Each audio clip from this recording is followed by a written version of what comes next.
Oh man, this chicken get heavy, oh chai. See how the thing get weight. As I don't lock door like this, nobody can enter at all. Chai!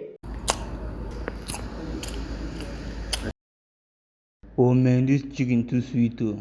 Chai, thank God say I locked door, nobody could enter. Nobody know me anymore. Nobody know open the gate. Oh man, upon say I be man, see the kind of chicken wey I dey fry. Fine chicken, see how e sweet.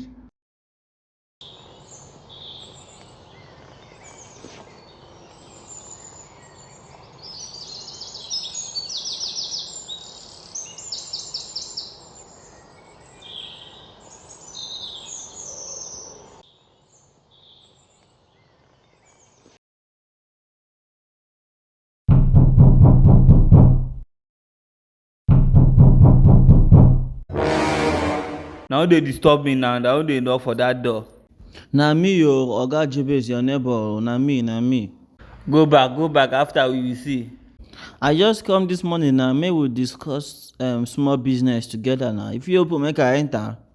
No disturb me oh, I dey with woman here. Will you keep quiet? Which one be say you dey with woman o? Udeme, why you dey lie?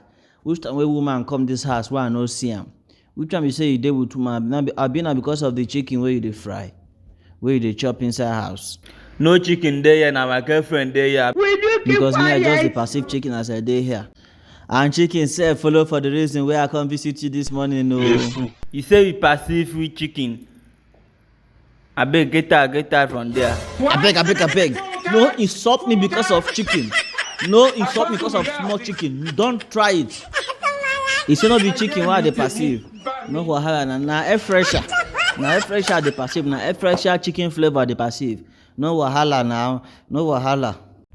Abeg get out from there. Oh my God. You say woman dey this house, but woman slippers no even dey front of your domot. This woman wey dey this house, she no dey greet, she no dey talk. No problem, na make I dey comot. Chai! Hey, baby, faster, I'm enjoying it. How? Woo. Nah, yeah. Who in dey try deceive with that sound now? Who in dey try deceive with that nonsense? So because say I talk say I no hear any woman voice, na him come dey make those nonsense noise there. But this Udeme na really nonsense neighbor to me o. Na really bad neighbor, bad egg to me here. Who in dey deceive when they shake that bed now? Who in dey? If woman dey inside that house, how come I never hear any woman voice? I never hear woman voice, na only him voice, and now him don dey shake him bed. E feel like make him spoil him bed.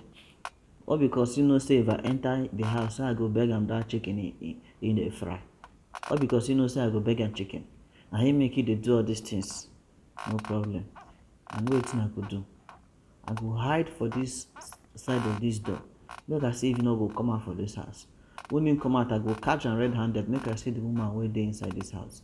And if I confirm say no woman dey inside, I must do am back.